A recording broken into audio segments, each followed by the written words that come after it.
Buenas tardes.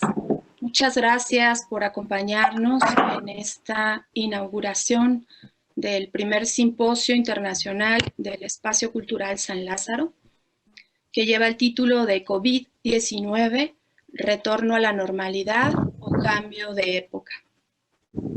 Este simposio virtual forma parte de los trabajos en línea del Espacio Cultural San Lázaro y surge en un contexto en que destaca la importancia de reflexionar en torno a la pandemia del COVID-19 y las distintas implicaciones y desafíos que ha traído consigo en distintos órdenes, por lo cual resulta de gran importancia establecer nuevas definiciones y nuevos protocolos para un tránsito hacia circunstancias inéditas.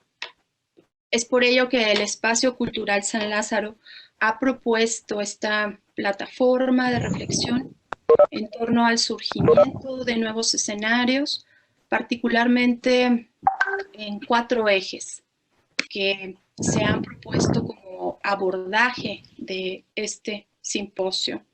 Y hemos convocado a destacados especialistas de diversas partes de México y de otros países a conversar en conjunto y a enriquecer una perspectiva multidisciplinar, diversa e internacional. Los ejes de abordaje en los cuales están divididas estas mesas de trabajo son filosofía, ciencia y racionalidad, que se lleva a cabo hoy, arte y cultura, aspectos legislativos, políticos e instituciones públicas, medio ambiente y economía. Y el viernes tendremos una mesa de cierre de todos estos temas. El simposio se transmitirá en vivo de lunes a viernes, del 13 al 17 de julio, de 1 a 3 de la tarde por las redes sociales de las Bibliotecas Legislativa y General y del Espacio Cultural San Lázaro.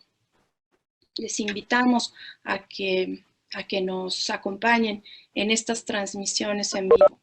Y agradecemos a nuestras autoridades por su apoyo para llevar a cabo este simposio, especialmente a la Secretaria General de la Cámara de Diputados de México, la licenciada Graciela Báez Ricardes, y al Secretario de Servicios Parlamentarios, el licenciado Hugo Cristian Rosas de León.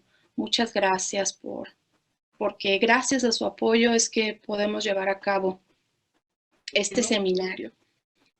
Bueno, pues en esta primera mesa sobre filosofía, ciencia y racionalidad, les agradezco mucho a nuestros 3 participantes y a nuestro moderador. Les doy la bienvenida y los presento. Ya el maestro Carballo los presentará formalmente. Por ahora solamente diré que nos acompañan el doctor Fernando Muñoz de la Facultad de Ciencias Políticas y Sociología de la Universidad Complutense desde España, el doctor Manuel Llanes del Departamento de Literatura y Lingüística de la Universidad de Sonora y la maestra Carla de Alba, quien es anestesióloga y analista política desde México. Y la mesa será moderada por el maestro Ismael Carballo, asesor de la Secretaría General de la Cámara de Diputados de México. Muchas gracias a todos por su presencia. Agradezco a quienes nos están acompañando, a quienes nos verán en las transmisiones en vivo y los invitamos a participar enviando comentarios o preguntas por medio de los chats de esta transmisión o de la plataforma misma. Que tengan una excelente mesa, sé que así será. Maestro Carballo tiene la palabra. Muchas gracias por todo. Bueno, muchas gracias. ¿Me escuchan, verdad? Perfectamente. Bien, muy bien.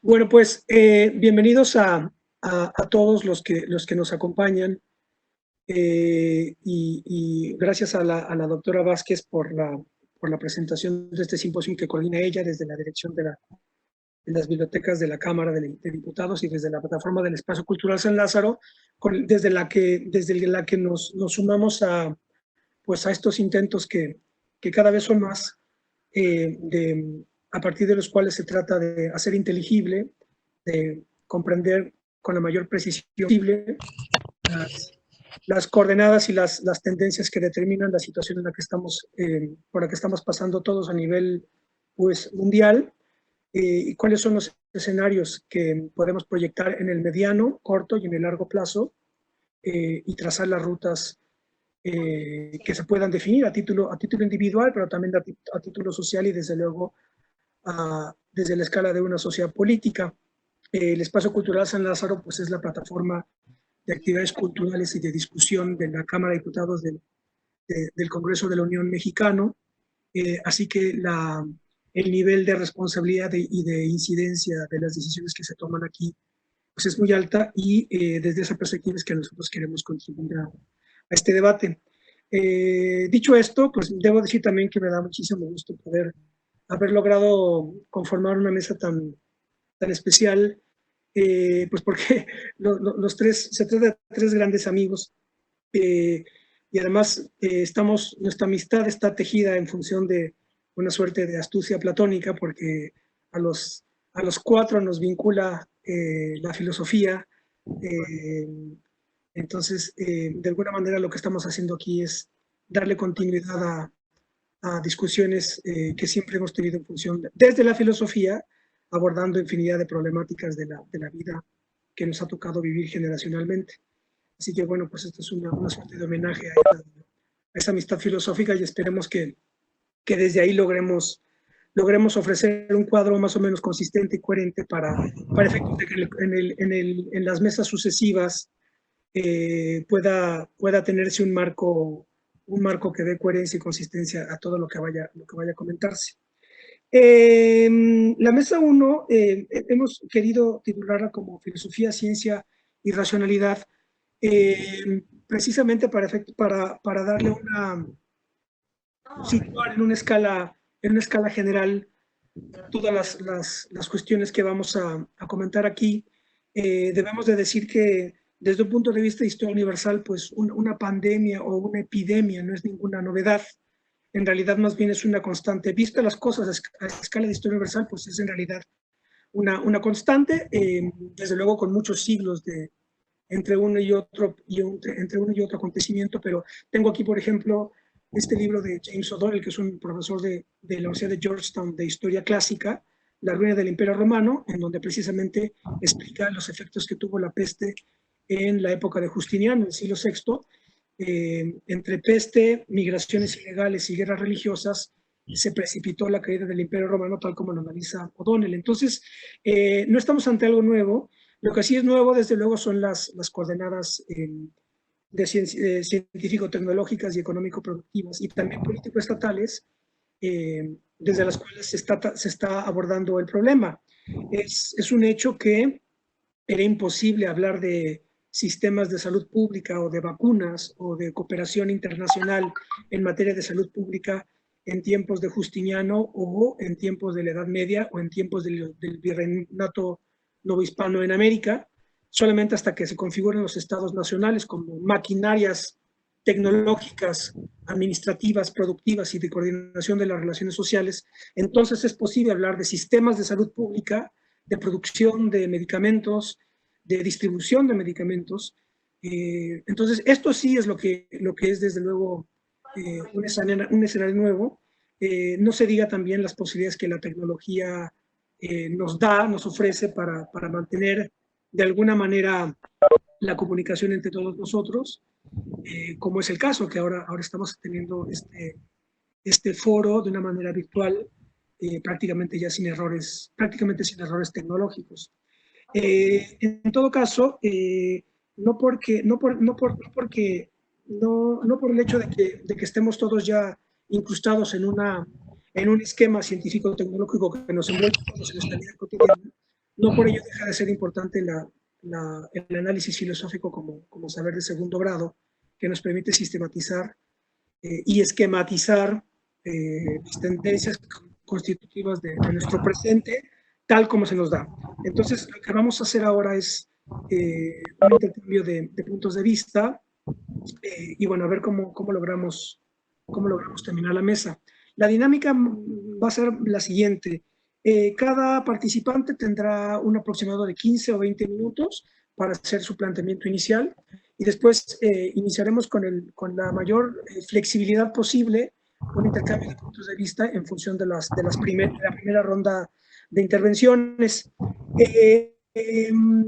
Debo decir también que es muy interesante la nómina que hemos logrado convocar porque nos acompaña Fernando, que es un filósofo, sociólogo, historiador, Manuel, que es estudioso de la literatura, de la lingüística, de las letras, y Carla de Alba, que es anestesióloga, tiene estudios en lenguas, literatura francesa, y todos estamos situándonos de alguna manera desde la perspectiva de la filosofía. Entonces creo que se aborda la problemática desde varias aristas y esperamos que la síntesis sea lo suficientemente coherente y sistemática. Bien, voy a dar la palabra entonces, para iniciar ya con la ronda de intervenciones, a Manuel Llanes. Leo rápidamente su semblanza y luego ya le cedo la palabra. El doctor Manuel Llanes es profesor investigador de tiempo completo en el Departamento de Letras y Lingüística de la Universidad de Sonora e integrante del comité editorial de Con Notas, revista de teoría y crítica literarias. Ha publicado en la revista El Catoblepas, Studia Ibérica et Americana y Tenso Diagonal. Es autor también de varios capítulos de libros, como el incluido en Un escritor en la tierra, centenario de José Revueltas, que edita el Fondo de Cultura Económica en 2015. En 2019 coordinó el volumen La Nación y sus ficciones, problemas de la identidad cultural en el ámbito de la literatura. Es autor también del ensayo La puerta cerrada, en Las hojas muertas o El testimonio de segunda mano. Está especializado en los ensayos acerca de lo mexicano, así como en las conexiones de este fenómeno con la literatura fantástica. Tiene la palabra Manuel Llanes. Buenos días, Manuel. Adelante.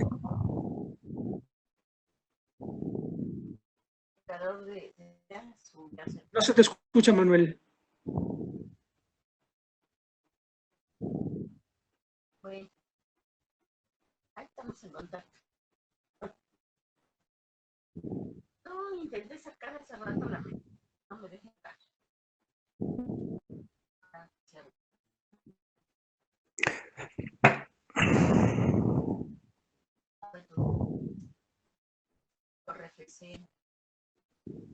Bueno, ahí te dejo.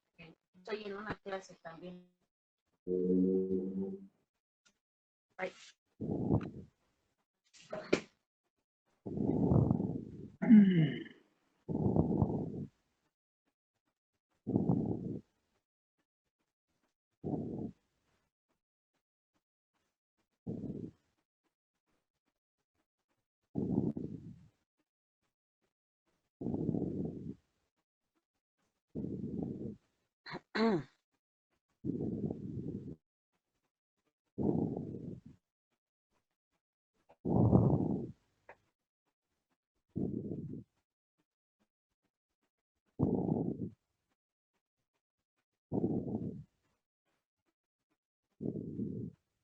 Carla, tú puedes hablar para ver si desde... Pero a ver, es que no te escuchamos. Listo. Ah, perfecto, tú estás lista. Fernando también. A ver. Sí, sí, ¿me oís? Sí, perfecto, Fernando.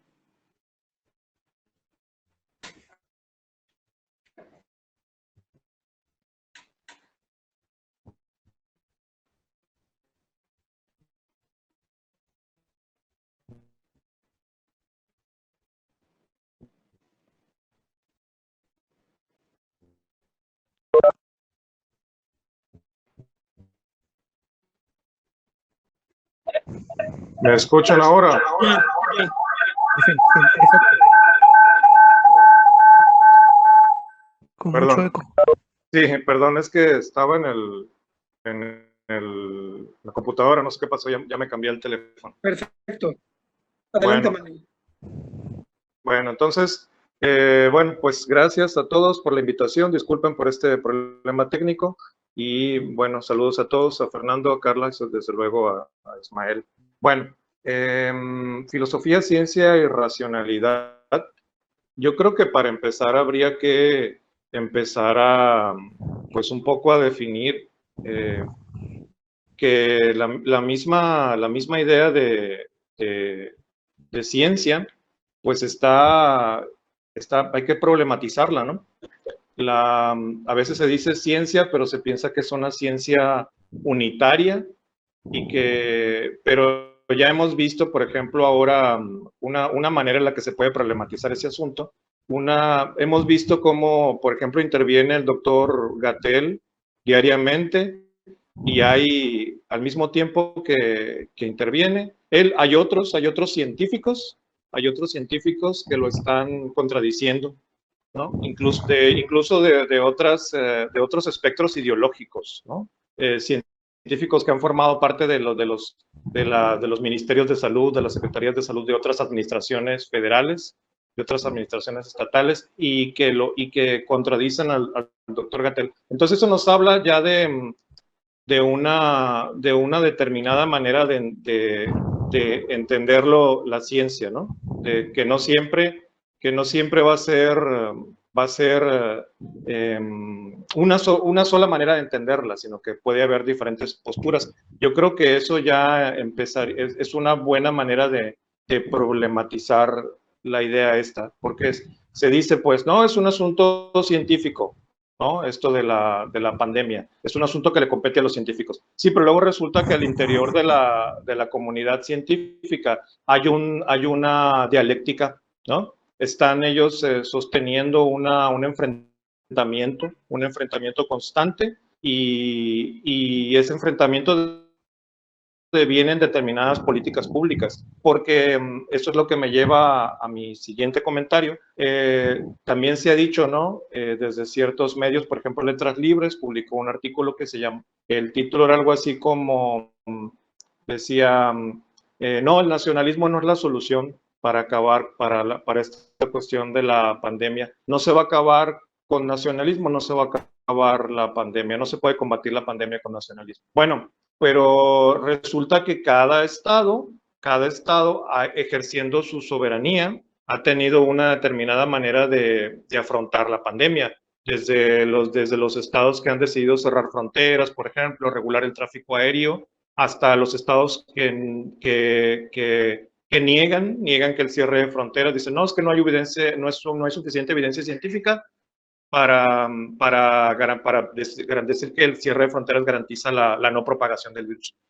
Entonces, ¿qué pasa? Que ahí hay una cuestión de soberanía detrás de esto, que cada estado ejerciendo su soberanía, ejerciendo sus políticas públicas, afronta la pandemia como mejor le parece. Hay otros estados donde no ha habido, por ejemplo, no se ha restringido la convivencia en el espacio social, ¿no? Se puede seguir saliendo a la calle, han continuado, y en cambio en otros, pues no, como el nuestro, pues te ha tratado de restringir. Bueno, eso sería una para empezar, ¿no? Que recapitulando un poquito, que la misma idea de ciencia resulta problemática, ¿no? La misma idea de ciencia que se va a aplicar resulta problemática, y eso hay que conjugarlo con la idea de que son estados soberanos los que están ejerciendo esas políticas públicas y los que están interviniendo en eso. Bueno, luego otra cuestión que también quiero comentar aquí es este asunto ya que estaba mencionando esto del Estado, este asunto ¿qué sería, pues, si no tuviéramos Estado? Si no hay unas políticas públicas, si no hay una soberanía estatal ejerciendo, enfrentándose a la pandemia, entonces, ¿cuál sería la alternativa? Porque resulta que justo en este momento, pues a pesar de la beligerancia, a pesar de la beligerancia del virus, a pesar de la agresividad del virus, ¿no? Capaz de provocar miles y miles de muertos en un solo día, cientos de muertos en un estado, por ejemplo, pues a pesar de eso, hay gente todavía que ahora está tratando de desarticular con su discurso la idea del Estado Nacional. Todavía ahora hay discursos que podemos llamar anarquistas o anarcoliberales también. Ya vemos, ¿no?, que los anarquistas y los liberales son como dos caras de la misma moneda. Entonces, Simplemente ayer, justamente ayer leí un artículo de una lingüista mexicana, Yasnaya Elena Gil, y entonces ella decía, por ejemplo, que le había tocado cuando eran muy joven, que le había tocado la aparición de la firma del Tratado de Libre Comercio de América del Norte, Canadá y Estados Unidos, y cómo coincidiendo con la entrada en vigor del tratado, habían aparecido los neozapatistas posmodernos estos de Chiapas, y ellos una de los rasgos de su discurso era ese, que habían criticado el tratado, ¿no?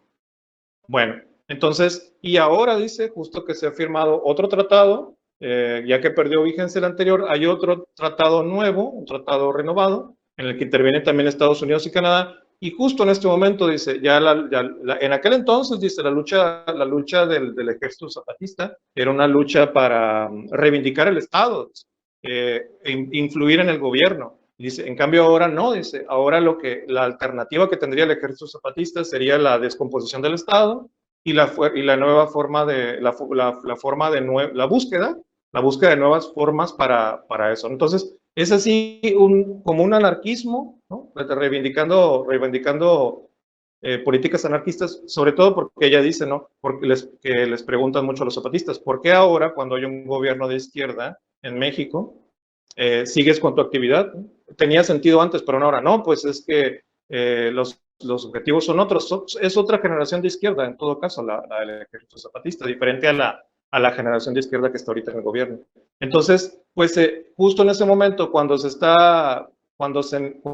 estados están ejerciendo su soberanía, hay todavía quien trata de revitalizar ese discurso anarquista, indigenista, en nuestro caso, y luego lo digo eso a propósito también de esta cuestión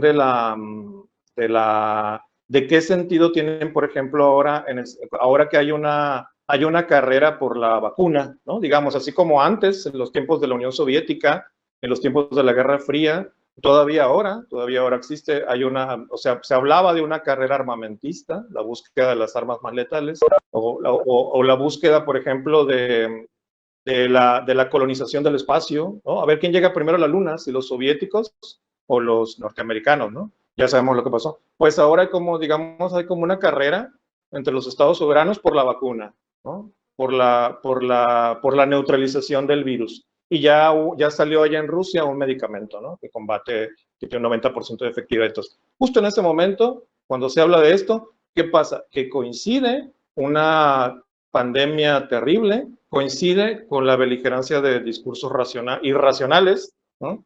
Como los antivacunas, ¿no? Como la gente que dice que hay una conspiración detrás del COVID, ¿no?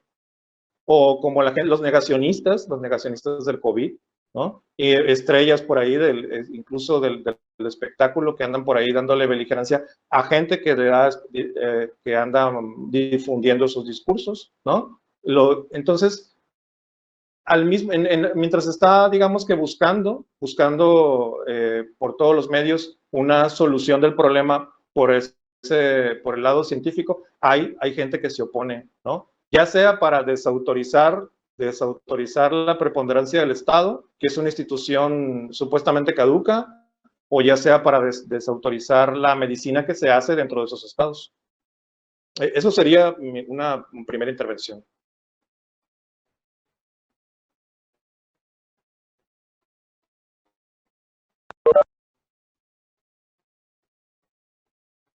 ¿Sí?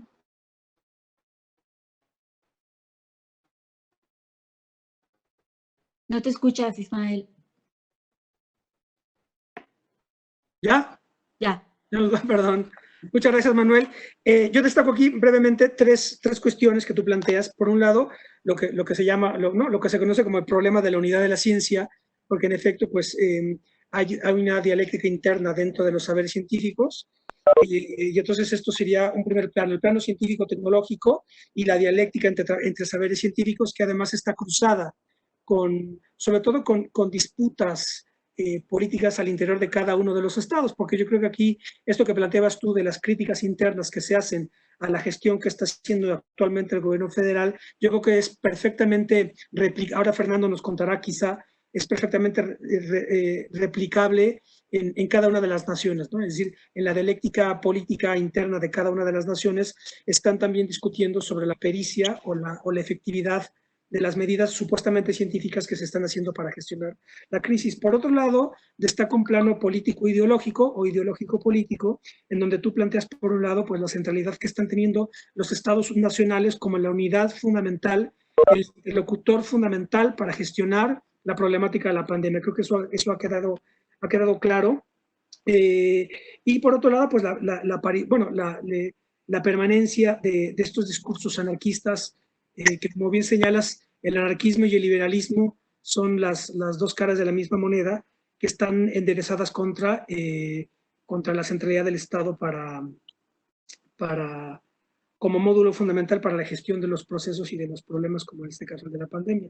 Y por último punto, el plano geopolítico, en donde es evidente que al margen de la cooperación internacional o de la coordinación que se haga desde la OMS, la Organización Mundial de la Salud, lo que es un hecho es que la lucha a muerte interpotencias por sacar la vacuna será de la misma intensidad que la guerra armamentista de la Guerra Fría.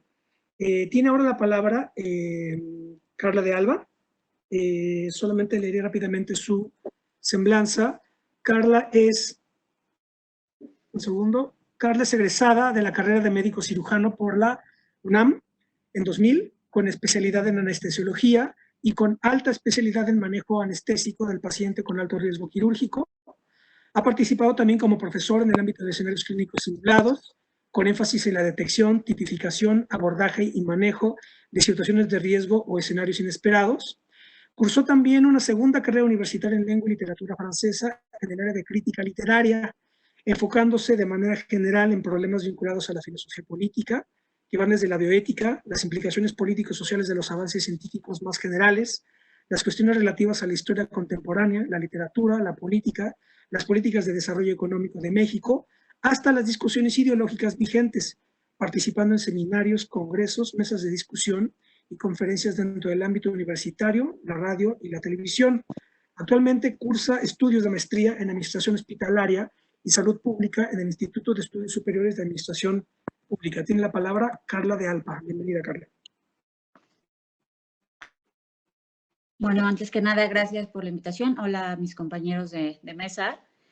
Y pues prácticamente esto que se había planteado, ¿no? De cuando nosotros estamos cuestionando en el escenario de COVID-19, de este retorno de la normalidad a una nueva normalidad, ¿no? Y habría que preguntarnos qué estamos haciendo hablando sobre el COVID-19 y la relación que este puede tener con la filosofía, ¿no? O con la racionalidad y la ciencia. A lo mejor por la cercanía que tenemos, ¿no? Al tipo de procesos y a lo que nos estamos enfrentando, podemos relacionarlo hacia la ciencia, pero la ciencia, como bien decía Manuel, ¿no? Y como confirma Ismael, pues prácticamente hay como varios planos en donde no solamente podemos ceñirnos a hacer un planteamiento y un fundamentalismo hacia la ciencia y centrarnos estrictamente en ese problema, porque de ser así, nosotros podríamos pensar que la identificación del virus que se hizo de la manera, o sea, como se hizo, ¿no? Que fue relativamente rápida, los mecanismos de transmisión que hasta ahora pues más o menos se han dilucidado, los tratamientos de abordaje, las implicaciones que ha tenido, pues que evidentemente al tener todos esos datos, pues más o menos esperaríamos que el comportamiento de la pandemia, ¿no? En todos los países, en todos los estados nacionales, pues fuera estrictamente similar, pero vemos que no es así. Y prácticamente ese no es así, nos lleva a pensar que hay otros mecanismos que se salen justamente de estas variables que son estrictamente de carácter científico-tecnológico, ¿no? Y es ahí donde nosotros podemos pensar que la salud no es solamente este proceso que se nos ha dicho, o sea, que es un derecho, ¿no? Que constitucionalmente se garantiza a todos los ciudadanos del mundo, digo que en mayor o menor medida, ¿no? Con cierto grado de ayudas o de otro tipo de implicaciones, dependiendo de los estados nacionales que han estipulado en sus constituciones, pero que prácticamente no es un proceso que sea de manera individual, que solamente la restitución de la salud de un individuo con esas tres esferas que son biopsicosocial, ¿no? Y que es una definición que a lo mejor muy somera, muy superficial, que está hecha pues desde la Organización Mundial de la Salud, sino que vemos que las implicaciones que tiene esto, de esta repercusión que llega a tener incluso la restitución de la misma, pues evidentemente toca a otras disciplinas que desbordan completamente un marco estrictamente científico-tecnológico, ¿no? Como son los procesos económicos, los procesos sociales, los procesos culturales, y que evidentemente son estos los que llegan a tener como mayor problematización y que justamente hacen que el desenvolvimiento tanto de las instituciones, ¿no?, públicas de un país o incluso privadas, o el desarrollo de cómo se da una crisis sanitaria, pues evidentemente tenga implicaciones diferentes de este tipo de grado. Sí podemos ver que la pandemia de COVID-19, tal como se ha presentado, pues evidentemente es una situación que es inédita, que como bien decía Ismael, pese a que hay antecedentes, ¿no?, previos, evidentemente el grado de globalización que existe actualmente, el grado de comunicación, de comercio internacional, o sea, la escala que se ha llevado, evidentemente ha tenido repercusiones que son de tal grado que es algo a lo que no nos habíamos enfrentado y que evidentemente por más sólido que fuera cualquier sistema sanitario en el mundo, digo nosotros como en nuestro país, o sea, en México, sabemos que el sistema sanitario evidentemente estaba muy debilitado, ¿no? Y que en administraciones anteriores quizás se había descuidado como la parte fundamental esto, de tener un sistema sólido, un sistema que pueda enfrentar no solamente una crisis como esta, ¿no?, sino incluso los problemas más cotidianos, los problemas de salud pública básicas, justamente que es algo que carecemos mucho en nuestro país. Entonces, esta es la crisis sanitaria que se podría decir que es la más grande del último siglo y representa pues un reto colosal, ¿no?, para todos los países del mundo. Como bien decíamos, ningún país está preparado para afrontarlo y que si vemos, si bien, o sea, todos los días nosotros estamos enterados en mayor o menor grado sobre el desenvolvimiento de la misma, sobre la gestión de la crisis sanitaria, y puede ser que algunos coincidamos en que la crisis ha sido pues medianamente sobrellevable, que se ha llevado con prudencia, y probablemente para otros haya una crítica pues, un poco más feroz hacia aquello que se ha dejado de hacer. No obstante, no podemos dejar de pensar que este tipo de situaciones evidentemente no es algo que pueda ser medible, o sea, en este mismo instante, o sea, en estos momentos. Si bien nosotros en México tuvimos un retraso, probablemente unas 4 o 6 semanas, ¿no?, con la experiencia que se vivió en Europa, para que en teoría, y que es mucho de la crítica que se hace en nuestro país, de decir que se tenían pues ya datos fuertes como para que se pudieran hacer intervenciones en nuestro país que tuvieran menores repercusiones, en realidad nosotros no podemos saber si estas repercusiones hubieran sido menores. Lo que sí podemos saber que de no haberse hecho las intervenciones que se hicieron, ¿no?, por parte de nuestras instituciones y por parte del gobierno federal, probablemente estaríamos enfrentando una crisis que sería desmesurada y que hubiera rebasado ya en este momento pues cualquier manera de abordarla, incluso, o sea, poniendo en crisis no solamente los sistemas sanitarios, sino los sistemas económicos y sociales. Sí, evidentemente estamos en una situación que no es fácil, pero creo que también es muy temprano para poder calificar la gestión de la crisis. Y que incluso en estos datos que normalmente sirven para calificar el desempeño de una buena o mala gestión, pues podemos tener algunos datos que son indirectos, pero que las implicaciones, o más bien las situaciones particulares que tiene cada estado, sus mecanismos de acción y sus mecanismos de intervención, que si bien no están completamente desarrollados, pues evidentemente eso implica que todas ellas intervenciones que se tienen que hacer, pues se harán en mayor o menor grado dependiendo de los recursos económicos, materiales y humanos con los que se cuente. Ahora, entonces, cualquier intento de evaluar el desempeño en este momento, en este país o en cualquiera de los otros países, ¿no?, que ha sido afectado por la crisis, parece ser que es prematuro. Se habla de que incluso hasta 6 meses o un año después del pico máximo, pues probablemente ya tendremos unas tasas, o sea, un índice de letalidad o un reporte de muerte acumulada que nosotros podríamos hablar y podríamos pensar cuáles fueron los países que tuvieron un mayor o mejor desempeño. Ahora, si bien es cierto que a grosso modo, ¿no?, y en las noticias y todos estamos medianamente enterados, podemos calificar que hay países que en este momento podríamos decir que tuvieron mejores gestiones sanitarias. Es un poco doloroso constatar que de repente entre los analistas políticos, entre la gente en general, ¿no?, y que a veces no tiene como mucho conocimiento detrás de esto sobre ni datos de salud pública, ni los comportamientos generales que puede tener eso, o las implicaciones desde otras coordenadas, o sea, políticas, económicas, pues solamente calificar como medidas exitosas el hecho de que haya sistemas sanitarios que al momento de enfrentar la crisis eran más sólidos, pues evidentemente es donde podemos decir que no hay puntos de comparación. No obstante, sí nos hace pensar esto que decía Manuel y que es algo que va a tener repercusiones importantes, como es la soberanía nacional, la soberanía sobre los recursos.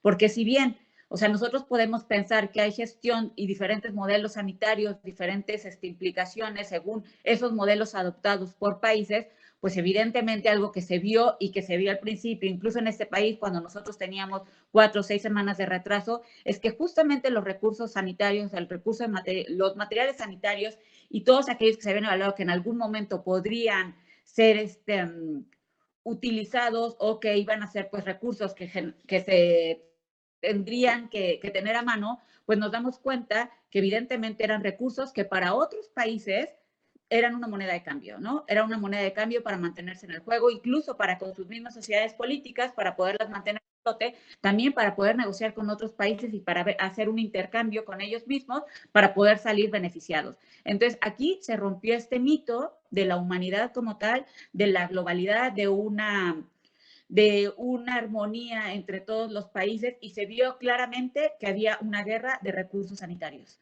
Una guerra de recursos sanitarios, una guerra que sigue actualmente, ¿no? Y que a lo mejor en esto, quizá ahorita no se ve tanto en los materiales sanitarios, pero sí, como lo decía Manuel, en la búsqueda implacable, ¿no? De la vacuna, en la búsqueda implacable de tratamientos y que evidentemente esto será moneda de cambio para mantenerse en el juego. Entonces aquí creo que hay dos grandes países que podríamos pensar que se está jugando esa hegemonía, quién va a tener como mayor preponderancia en estos países y que son los mismos países que curiosamente, no geopolíticamente, pues son los que llevan la batuta, ¿no? Y que es China y Estados Unidos.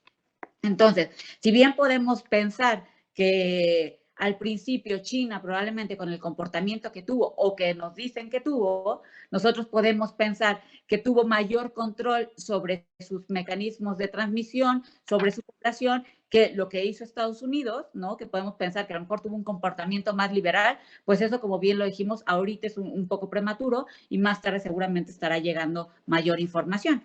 Pero sí pensar que acaso en aquellos países que se califica que tuvieron un mejor desempeño, utilizaron medidas que generalmente, o que incluso a lo mejor si a nosotros se nos planteara en la sociedad política que nosotros estamos, ¿no? Implantados, pues probablemente son situaciones que consideraríamos que son políticamente incorrectas, como por ejemplo, algo importante sería la protección de datos. La protección de datos desde los derechos humanos, pues es un derecho, ¿no? Es un derecho a la privacidad, un derecho como a libre tránsito, y resulta que en aquellos países que tuvieron gestiones más exitosas, como Singapur, Corea del Sur, China, incluso Japón, pues vemos que todas estas implementaciones tecnológicas y el desarrollo también de sus tecnologías, así como el desarrollo hacia constituciones más sólidas, un poco más centralizadas, en donde el Estado tiene mayor gestión sobre esta información de sus asociados políticos, pues vemos que tuvieron mejores repercusiones justamente porque evadieron completamente esto de los derechos humanos, de preguntar si querían o no, o podían darnos información de cuáles fueron sus últimos contactos, sino que simplemente se tomó como por emergencia sanitaria, ¿no? Y por la crisis que se estaba viviendo, pues se tomó la decisión de considerar esos datos pues como datos que eran propios para el Estado, ¿no? Y para llevar su gestión. Entonces, con lo cual se pudieron hacer como nuevas tecnologías, se pudieron implementar recursos que hicieron más fácil la trazabilidad y que ahí vemos que evidentemente rompen con ciertas estructuras en donde no nos podemos quedar solamente con que hay un derecho al libre tránsito, como que hay un derecho a la privacidad, hay un derecho a la protección de datos, sino que pensarlo más bien que estos derechos que son personales y que de repente pareciera que ponerlos en duda, pues te hace pensar o te incluso poderte tachar de fascista, ¿no? O, pues evidentemente ponen en duda el hecho de decir, bueno, ok, estos datos probablemente sean necesarios que nosotros podamos reevaluar cuál es el papel central del Estado y cuál debería ser ese papel, ¿no?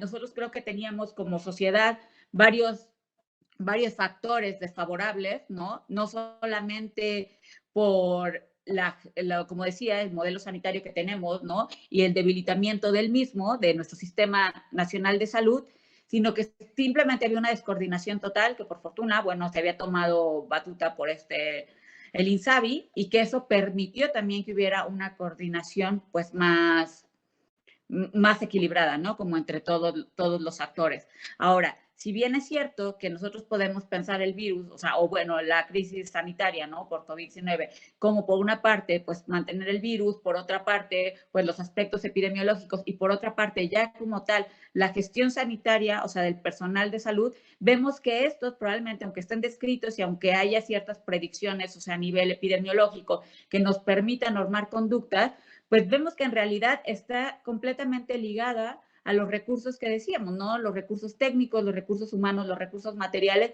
y que incluso para el déficit que se tenía de médicos, o sea, cuando se hace el diagnóstico para poder homologar este sistema sanitario, pues era un déficit de aproximadamente 200,000 personas, ¿no? Dentro de este ámbito de la salud.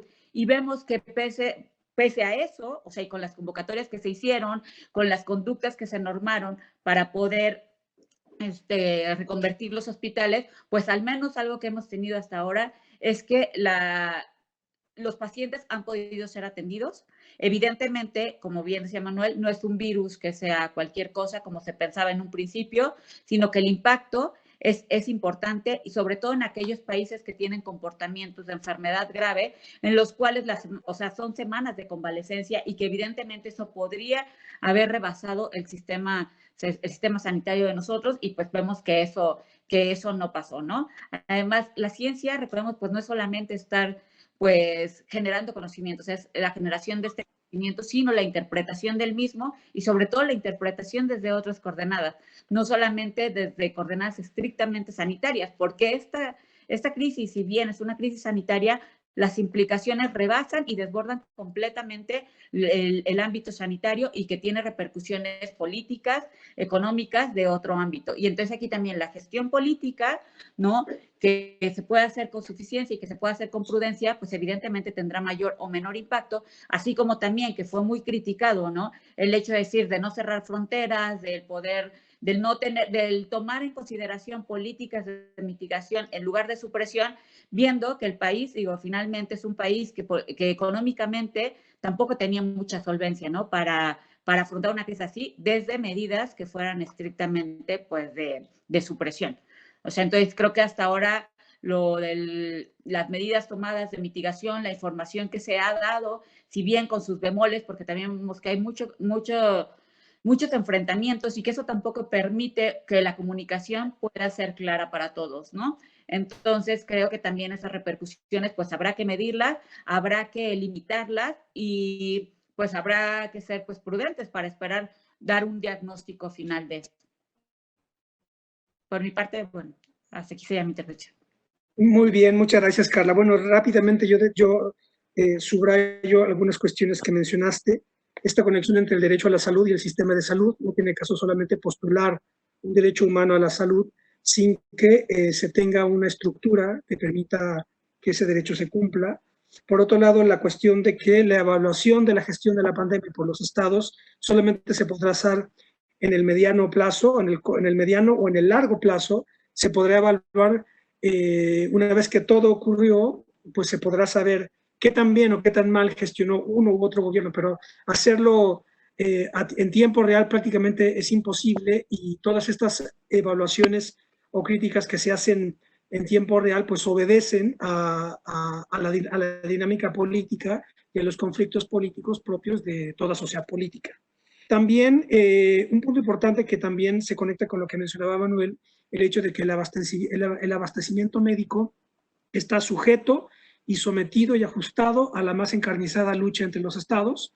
Eso creo que va a ser inevitable, por más que haya buenos deseos formulados en foros internacionales. Creo que es un hecho que todos estamos esperando el momento en el que surja la vacuna, y vamos a ver a las grandes potencias y a las grandes farmacéuticas aprovechándose de la situación. Yo creo que es lo que va a ocurrir, y bueno, señalas, como todos sabemos a China y a Estados Unidos como los actores fundamentales de esta dialéctica, de esta nueva guerra fría sanitaria, digámoslo así. Y por último, señalaría este punto que también es bastante delicado, crucial, la cuestión de la eficacia gubernamental para la gestión de una crisis, en este caso una crisis sanitaria, que puede ser homologable, ¿no?, salvando las proporciones, a la gestión de una guerra, pues implica el control sobre la ciudadanía. Y esto puede chocar con los postulados de los derechos humanos, como dice Carla, los derechos a la protección de datos y a la privacidad, porque como señalas, pues allí donde hasta ahora ha habido una gestión eficiente y eficaz de la pandemia es porque pues no preguntan prácticamente si quieren o no dar sus datos médicos, sino que prácticamente se los toman así nomás. Bueno, pues eso yo destacaría de bote pronto de los comentarios de Carla. Cedo la palabra a mi querido amigo Fernando Muñoz. Él es profesor de filosofía en la educación secundaria y profesor en la Facultad de Ciencias Políticas y Sociología de la Universidad Complutense de Madrid. Es doctor en filosofía con una tesis relativa a la antropología del conocimiento de Norbert Elias desde un enfoque general próximo a la filosofía de Gustavo Bueno. Es doctor en sociología con una tesis sobre las raíces metapolíticas de Europa. Es colaborador habitual del diario El Imparcial, dependiente de la Fundación Ortega Marañón. Publicó también hace un año un libro sobre las oscuras relaciones entre política y universidad en España, tomando como ocasión el escandaloso caso del profesor Agapito Maestre. Fernando es interesado en la teoría crítica de la modernidad, desde el análisis de los fundamentos antropológicos de la vieja Europa y en el desarrollo de una antropología filosófica en cuya elaboración trabaja desde hace años. Fernando, tienes la palabra.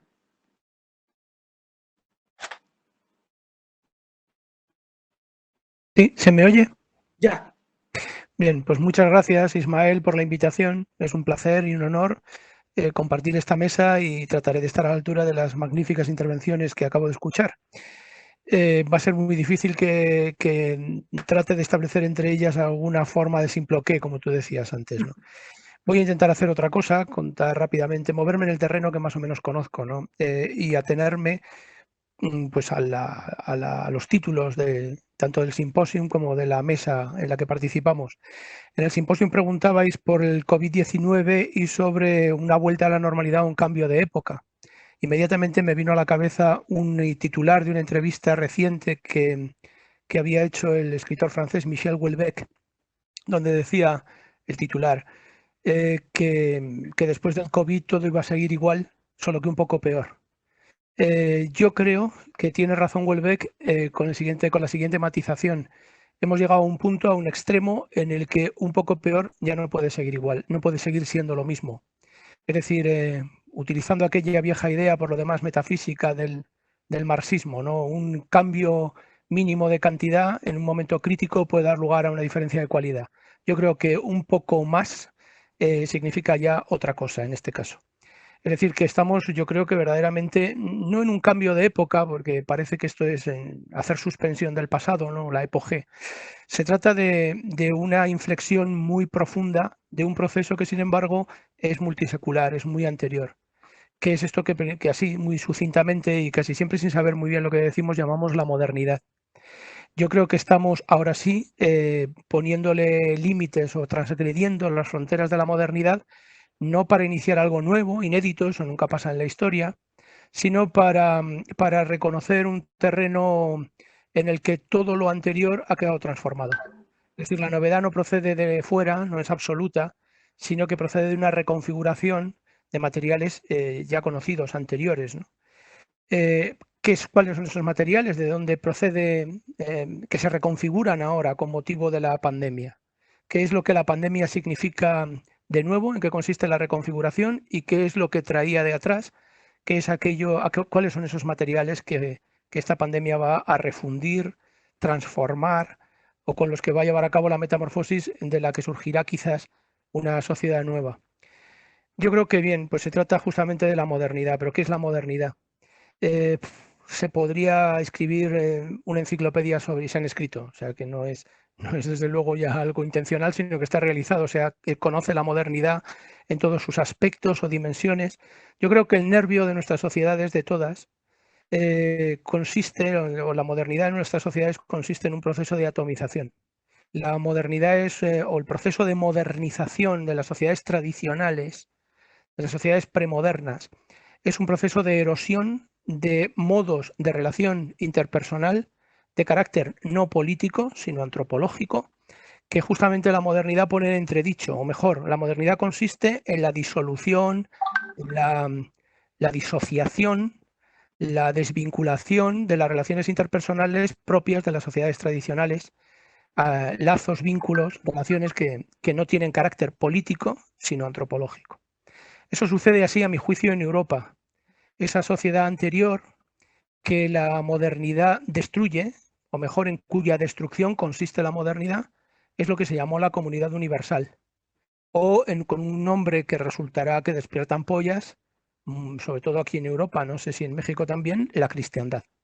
Esa comunidad universal se destruye como efecto de la modernidad. O vuelvo a insistir, la modernidad consiste en su destrucción.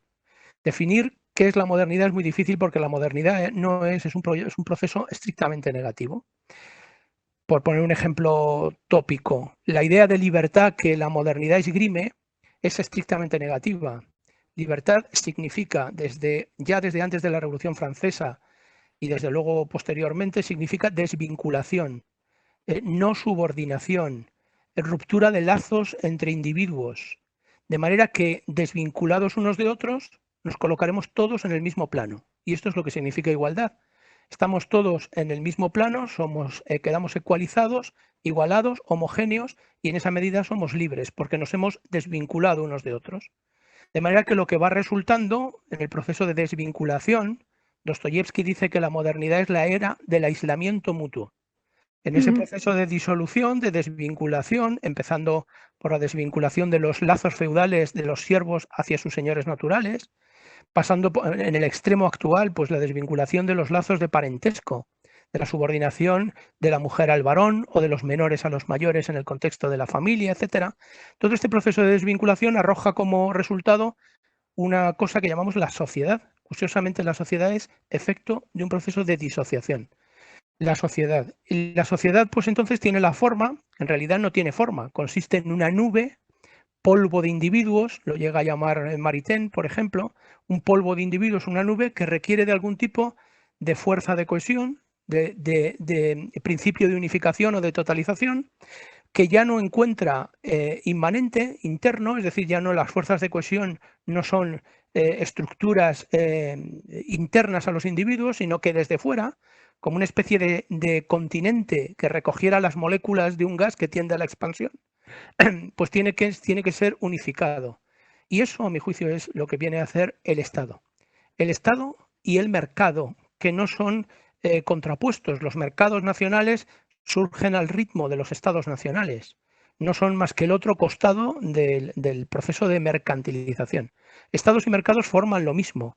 De hecho, hoy en día, a la vez que hablamos de un mercado mundial, efecto de esa globalización, empiezan a aparecer, sobrepujando muy a menudo la soberanía política de los estados. Aquí en España ya lo conocemos bien por nuestra pérdida de soberanía por entrega a la Unión Europea.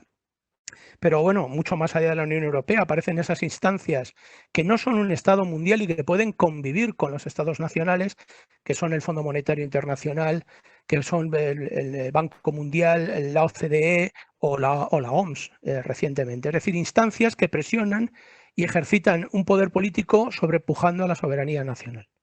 De manera que también el mercado global pues va acompasándose a la construcción de algo análogo al Estado mundial. Ese proceso de modernización, que yo creo que tiene una cronología pues, que los historiadores han recorrido perfectamente, que nace como una mancha, a mi juicio, yo naturalmente me declaro antimoderno, que nace como una mancha en el noreste de Inglaterra y que no pudo ser contenido en su momento. Yo recuerdo muy a menudo a viejos amigos marxistas que siempre esperaban que la próxima crisis iba a ser la crisis buena, ¿no? Cada vez que había una crisis que no daba lugar a la revolución, decían todavía no. Yo siempre digo que después del intento de matar al niño en la cuna, que fue el ensayo de los luditas, ya no hay revolución posible. Es decir, el monstruo es tan grande que es imposible contenerlo. Y ese monstruo no tiene forma, es informe. Es el desarrollo de esta sociedad de individuos, cuyo principal teórico seguramente sea Zygmunt Bauman, aunque son otros muchos los que lo han tematizado y recorrido pues, desde Tocqueville a nuestros días, ¿no? De manera que el mercado mundial va surgiendo al compás de ese Estado mundial. Entonces somos sociedades de individuos absolutamente débiles ante los estados y ante el Estado mundial que a su vez va surgiendo de los propios estados nacionales. Entre el individuo y el Estado desaparece eso que la tradición, Tocqueville, etcétera, llamaban los cuerpos intermedios, y entonces nos quedamos inermes ante el Estado. Y a mí me parece que lo que la COVID va a conseguir o está consiguiendo es acelerar este proceso y llevarlo quizá al paroxismo. Es decir, en connivencia con las fuerzas, con dos fuerzas fundamentales en el desarrollo de la modernización, es decir, en el desarrollo de la destrucción de la vida antropológica. Por eso la revolución y las sociedades modernas desarrollan siempre el mito del nuevo hombre o del superhombre contra el hombre realmente existente. Es la destrucción de la antropología. La vida humana es una vida cada vez más inhumana. Hoy los discursos sobre el transhumanismo pues son ubicuos, están ya por todas partes. Parece que el hombre ha quedado obsoleto. Vamos a construir un nuevo hombre gracias precisamente a los desarrollos de las biotecnologías, que me parece que son el verdadero ariete en el proceso de modernización, de manera que las ciencias y las técnicas, que por supuesto son la fuerza fundamental de la modernidad, Stefan Zweig las llamaba arcángeles del progreso a las ciencias. Siempre en plural, las ciencias, porque es verdad que el mito de la ciencia unificada pues, ha quedado una y otra vez patentemente demostrada su inviabilidad. El último proyecto de unificación de las ciencias es posiblemente el que desarrolló la filosofía analítica y el positivismo lógico, y quedó patente su incapacidad para lograr esa unificación de las ciencias. La ciencia no existe. Es un mito, pero los mitos tienen una eficacia política brutal, brutal.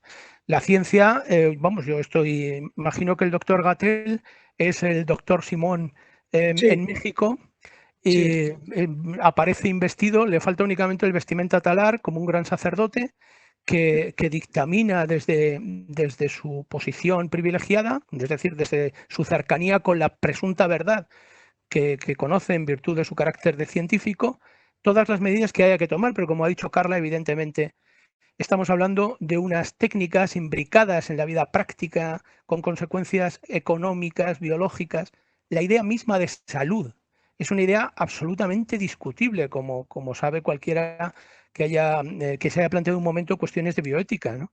La idea misma de salud es muy problemática. De hecho, es una secularización de la idea de salus, de salvación.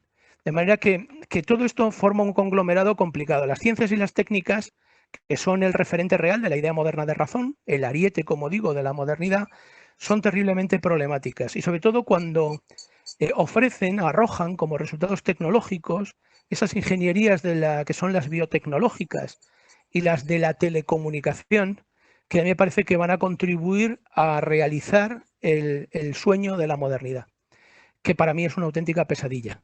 Yo suelo interpretar ese aguafuerte de Goya, donde aparece un niño dormido sobre el pupitre y monstruos sobre sus cabezas, donde al pie dice el sueño de la razón produce monstruos, que los ilustrados generalmente interpretan en el sentido de que cuando la razón se duerme, produce monstruos.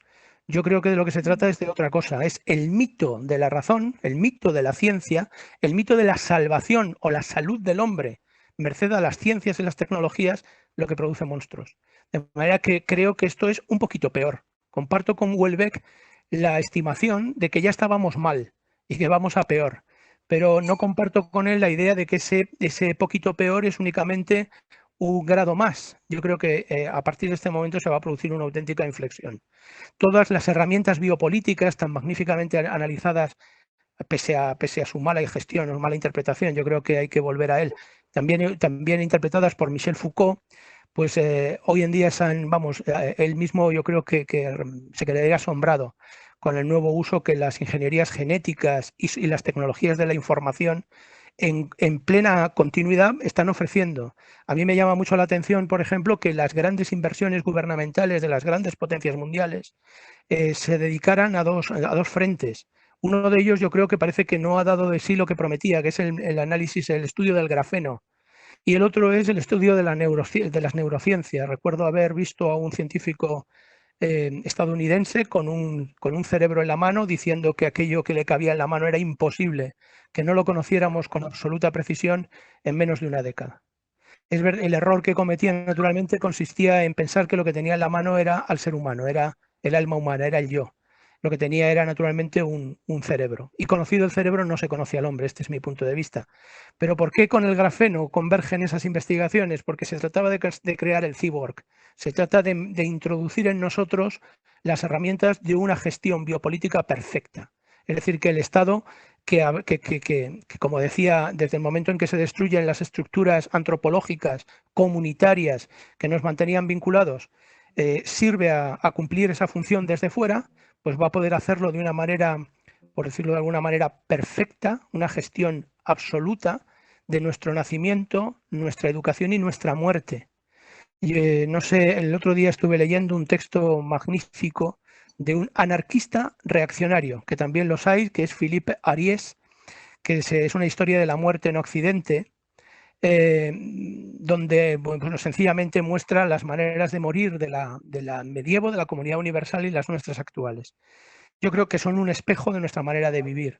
Nosotros vivimos absolutamente atomizados, individualizados y morimos del mismo modo. Voy terminando en un minuto. La distopía, yo creo que ha predicho de manera más aguda, más precisa. Bueno, esto que estoy diciendo es un lugar común. Lamento no poder ofrecer novedades. Ahora mismo, por ejemplo, están publicando por aquí un texto de Byung-Chul Han magnífico sobre la destrucción de los rituales, que me parece que es un signo de esa destrucción de las viejas formas de vinculación. En nombre siempre de la libertad, ¿no? Las fuerzas de la emancipación, no las voy a nombrar, pues ven en los rituales, en la cortesía, en la caballerosidad, estructuras de dominación de las que sospechan y que quieren abolir, de hecho han abolido. No creo que nos hayamos liberado con esto. Con esto lo único que nos hemos es atomizado. Hay una frase de Mencken que a mí me gusta repetir, que dice que algunos creen que se han liberado cuando lo único que han hecho es soltarse el cinturón. Bueno, pues esas fuerzas de la liberación destruyen todos los rituales. Nuestra vida se está haciendo cada vez más descarnada. Nuestras relaciones en términos tecnoeconómicos. Eso es, a mi juicio, ya no una vida humana, sino una vida posthumana, ultrahumana. Y como digo, estas nuevas tecnologías, sobre todo las biotecnologías, en conjugación con las neurociencias y las tecnologías de la información, están a punto de arrojar el paraíso racionalista moderno que ya describió, como decía, y para terminar, yo creo que la distopía más profética que se ha escrito en el siglo XX, que es Un mundo feliz de Aldous Huxley. Lo único que nos falta es que a los muertos, sea por COVID o por lo que sea, nos lleven a plantas de recuperación de fósforo y vayamos allí con un aspecto plenamente juvenil y condicionados para ir con toda la alegría del mundo. Este es el panorama que yo veo delante. Es verdad que es muy negro, y que además esto contradice pues una especie de mito de la felicidad que me trae muchos problemas. Lo puedo asegurar. Es decir, me trae problemas incluso profesionales, es decir, sencillamente que no tengo un diagnóstico muy positivo sobre la sociedad que se avecina, ¿no? Pero es lo que veo, entonces no puedo, o una de dos, o me contradigo, me silencio, o esta es mi percepción, que creo que además es compartida por una serie de autores cada vez más numerosos, sobre todo, por ejemplo, conozco a franceses, Christophe Guilly, por ejemplo, Philip Murray o como acabo de decir, Michel Houellebecq y algunos otros. Esto es todo. Muy bien, gracias Fernando. Pues también interesantísimo. ¿Me escuchan, verdad? Sí. Sí, sí. Sí, tu comentario que ¿no? La pandemia y la situación de este distanciamiento obligado ya por el virus, digamos que es el golpe de gracia del proyecto moderno entendido como destrucción de la cristiandad. Y esto me recuerda, y lanzo la pregunta a la mesa, pues otra novela de Houellebecq que tú conocerás muy bien, que es la novela de Sumisión, en la que Houellebecq ahí plantea que hace un escenario futuro, 2025 por ahí, es decir, ya estamos aquí a la vuelta de la esquina, en la que el sistema político de la Quinta República, es verdad, la Quinta República Francesa, ¿no? estalla por los aires cuando un candidato musulmán gana las elecciones merced al enroque que siempre se hace en la segunda vuelta del sistema político electoral francés, para evitar que siempre llegue el Frente Nacional, ¿verdad? Entonces está todo hecho para que nunca llegue el Frente Nacional, y entonces repiten la fórmula en 2025, pero con la novedad de que el candidato de la nueva coalición anti-Frente Nacional resulta ser un candidato musulmán, Mohamed Benabés, que se supone que era un candidato moderado, etcétera, y entonces la novela trata de ver cómo el personaje de Houellebecq, que se llama François, para decir que es Francia, y decir Francia es una manera de decir también Europa, o la Europa cristiana, pues va viendo cómo su realidad se transforma de una manera completamente radical.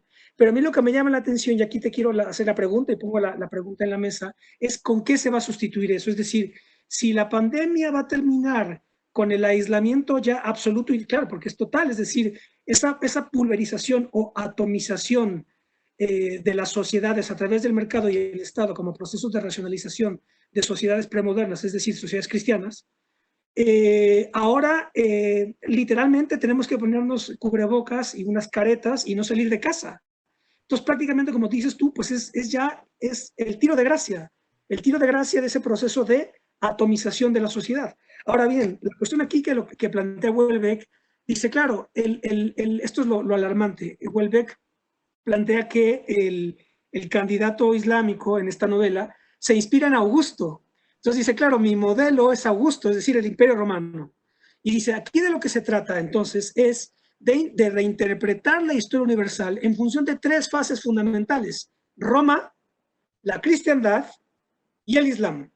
De tal suerte que la modernidad sería solamente un paréntesis pequeñito dentro de la cristiandad, prácticamente el paréntesis final que termina por destruir toda la cristiandad. Y entonces la idea sería que esto queda sustituido por la islamización europea. Entonces, un poco aquí la pregunta es, si la pandemia, por lo menos en Occidente, que es lo que nos incumbe a nosotros, porque nosotros somos herederos de la estructura racional y filosófica y científica occidental, la pregunta es, y ustedes en Europa lo tienen más cerca, yo cuando planteo todas estas cosas aquí, mucha gente me ve raro, como que no se tiene contemplado esta problematización, aunque ya hay musulmanes en Chiapas, pero ustedes lo tienen ahí, sobre todo España. España lo entiende mejor que nadie, porque España por la reconquista tuvieron 7 siglos de combate, ¿verdad? La pregunta es, ¿con qué se sustituiría esto? Y como planteaba Hobsbawm, como tú bien sabes, Hobsbawm decía, las sociedades liberales occidentales no están capacitadas para combatir esto. Es decir, para combatir, si la pandemia va a terminar por destruir a las sociedades occidentales, entendidas como la máxima expresión de la modernidad, ¿con qué se va a sustituir y quién puede hacerles frente? ¿Me preguntas a mí? Sí, bueno, a quien quiera responder. Bueno, pues contesto lo que pueda contestar, porque la cuestión es complicadísima. Yo no creo que... Me parece que lo de Houellebecq primero es una novela ficción. Sí. Ni siquiera le tendría tanto miedo al Islam. Quiero decir, el personaje que hace está a punto de volver al catolicismo en uno de los pasajes más bonitos de la novela. Pero sin embargo, se acaba convirtiendo al Islam, efectivamente. Y hay mucha gente aquí en Europa, fundamentalmente, hay muchas, no sé cuál será el nivel, porque esta información es siempre muy oscura, pero yo estoy convencido de que hay grandes cantidades de europeos autóctonos, quiero decir, europeos no procedentes de los países de la descolonización, que se están convirtiendo al Islam. Quiero decir, tengo amigos que de apariencia nórdica, los rubios y de piel clara, que jamás han visitado Arabia Saudita y que se han hecho musulmanes. Yo creo que lo que buscan es precisamente porque es una salida, igual que otras muchas, a la nostalgia de la comunidad. Es una salida distinta a la que buscan los rusonianos o los comunitaristas hippies de otra época. Es decir, buscan una salida a la insufrible soledad y desolación de las relaciones tecnoeconómicas. No, el aislamiento no significa que vayamos a vivir en esferas megáricas. Por supuesto que mantenemos relaciones, pero esas relaciones son siempre relaciones según un cálculo de interés propio. Es decir, pero además esto se educa en el colegio. Yo estoy cansado de ver cómo, sobre pretexto de luchar contra la violencia de género, que naturalmente es algo contra lo que hay que luchar, sin embargo se insiste en que la mujer, fundamentalmente la mujer, pero también el varón, aunque se supone que él ya lo hace, en una relación con otro tiene que anteponer sus propios intereses a los del otro. Eso es contradictorio con el amor, sencillamente. El futuro que nos espera, al nombrar la palabra amor me ha venido a la cabeza, lo describe bien, no recuerdo ahora su nombre, un cineasta que ha hecho un documental hace 2 o 3 años que se llama La teoría sueca del amor. Es muy recomendable porque lo que está sucediendo en Suecia es realmente atroz.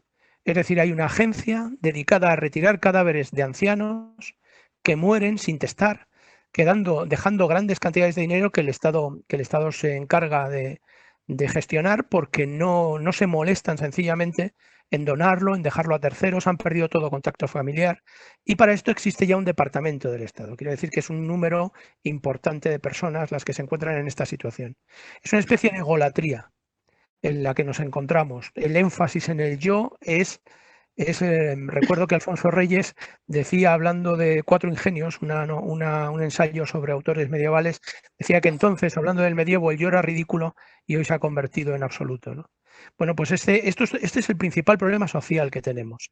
Yo no sé si será el Islam o sea otras formas de comunitarismo las que den lugar a una alternativa, o quizá no la haya y vivamos en relaciones, pues como digo, gestionadas tecnoeconómicamente, análogas a las del mundo feliz de Huxley, ¿no? No lo sé. Ya sabes que hacer predicciones es siempre muy complicado.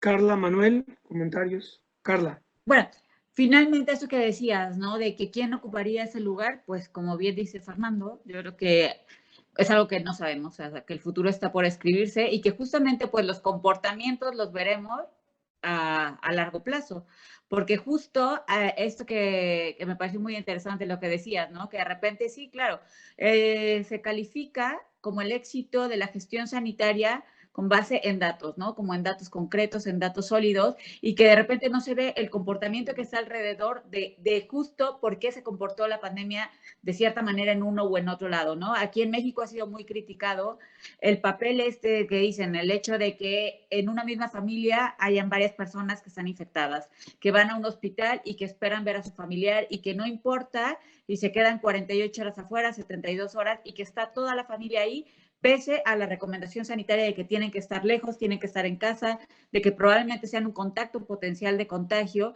y que nosotros a lo mejor haciendo una crítica estrictamente sanitaria, pues diríamos, claro, es que no tendrían por qué estar ahí, ¿no? No tienen por qué estar ahí y tienen que dejar a su familiar pues solo, pero evidentemente la constitución propia de nuestra sociedad nos ha dado ese vuelco de decir justo muchos de los resultados que tenemos es por estas estructuras y por estas interrelaciones que se dan dentro de la familia. O sea, nosotros en la sociedad mexicana, pues tenemos familias que también, digo, predominantemente, aunque se va como en Europa, ¿no? Cada vez siendo como familias un poco más pequeñas, con menos hijos, pues en realidad todavía nos queda un buen número de familias numerosas, con varios hijos que aún viven con los papás y que se da como una especie de comunidad y que una identidad comunitaria que sigue prevaleciendo y que eso ha repercutido, digo, en cuestiones estrictamente sanitarias, pues de manera negativa sobre la gestión de la crisis.